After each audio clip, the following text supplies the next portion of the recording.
It's important that you understand how to be resilient, how to actually step out in front and be front and center in terms of attacking those attack vectors that are coming at you.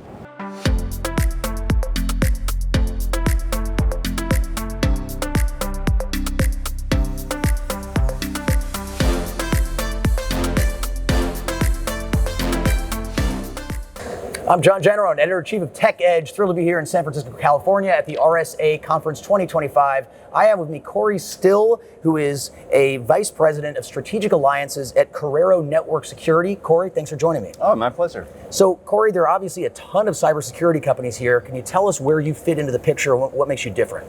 Yeah, Corero is a network detection and service availability company. Our solution molds to the customer needs and the network. And we provide hardware and software-based solutions. We are a hardware-agnostic solution. We actually integrate with edge routers that, as a result of that, saves time, effort, and money. And it also allows the company to leverage their existing and planned investments. We also help organizations by taking on some of the operational challenges with that by providing fully managed services, while at the same time providing potential revenue opportunities for some of our MSP and ISP customers. Great. Now, Corey, in the green room here just now, I started to ask you a question. I asked you to save your answer. And what I asked, because I was just musing on this, every year it seems like this problem gets worse. There are thousands of people here at this conference. Tell us, is it linear, the threat, or does it bounce around? What is the cadence of cyber attacks? Yeah, for sure. I mean, generally speaking, what we said off camera was that it's sort of like house prices, right? House prices always kind of go up, generally speaking. Sometimes it's higher, sometimes it's lower. Attacks kind of the same thing, right? We see year-over-year growth in attacks. The distribution of those attacks change. So if we think about service availability, the high attacks, large volume attacks are on the rise in terms of bigger attacks and more of them. But at the same time, the much smaller attacks that can slip through some of the cloud security services are on the rise too. Where that middle section of attacks that used to be like the bread and butter of attackers, those haven't been increasing, but by the same percentage point as the other two, as an example. It makes sense. So there's always a lot of talk about AI these days, no matter what industry you're in. Can you talk about, well, actually, not just how you deploy it, but have you been using it for a while? Is it not new?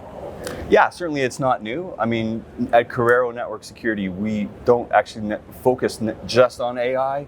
AI is a tool in our toolbox like anything else, but we really focus on how to best protect the customer. And then any AI differentiation that we have kind of falls out organically. Makes a lot of sense. Now, can I ask you, there's obviously a ton of geopolitical tension out there. Does that impact your universe at all? Oh yeah, absolutely. I mean, anybody that says different isn't really paying attention, right? Whether you're on either side of the political scale, as an organization, you interact with customers, you interact with organizations, you interact with governments all the time, even if you're, a couple of steps removed by them, and you need to kind of step out in front of that, understand where your suppliers or your customers are dealing with that, and what that might be coming back in terms of any potential blowback to you and your organization. Great. If I can ask you to look into your crystal ball, are there any really important developments you foresee on the horizon in, say, the next 18 to 24 months in cybersecurity? Yeah, I mean, from what we're seeing is kind of like the repatriation of data from the cloud, right?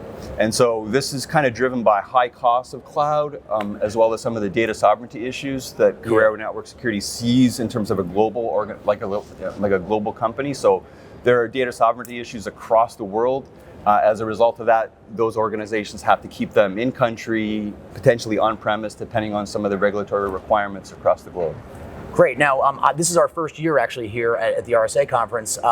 Is it your first year? I doubt it. And what brings you here? What are you most excited about? Well, I'm most excited about just seeing how other organizations are tackling the problem. Yeah. I mean, everybody's talking about AI, but I mean, for me, if I just took a quick walk along the floor before coming to meet with you, and one of the themes that I see running through it, whether they say it or not, is resiliency. Whether it's operational or supply chain resiliency, it's important that you understand how to be resilient, how to actually step out in front and be front and center in terms of attacking those attack vectors that are coming at you. Great. Last question. Can we just bring it back to Corero Network Security? What are you most excited about? Are there a couple of projects you guys are working on, or any specific clients or certain types of threats? What are you guys spending a lot of time on these days? Well, you know what? We actually announced a new product offering called Core, which actually is a great enhancement in terms of network visibility and layer 7 protection. And some of our largest partners like Akamai and Juniper actually resell our tech, which is a great ability for existing Akamai and Juniper customers to actually acquire Corero products and services, because they already have that relationship and it makes it easier. Great. All right, Corey, well, this has been a real treat. Thank you for joining us. Thank you. This has been Corey Stills, Vice President of Strategic Alliances at Corero Network Security. I'm John Jannarone, Editor-in-Chief of Tech Edge, signing off from San Francisco.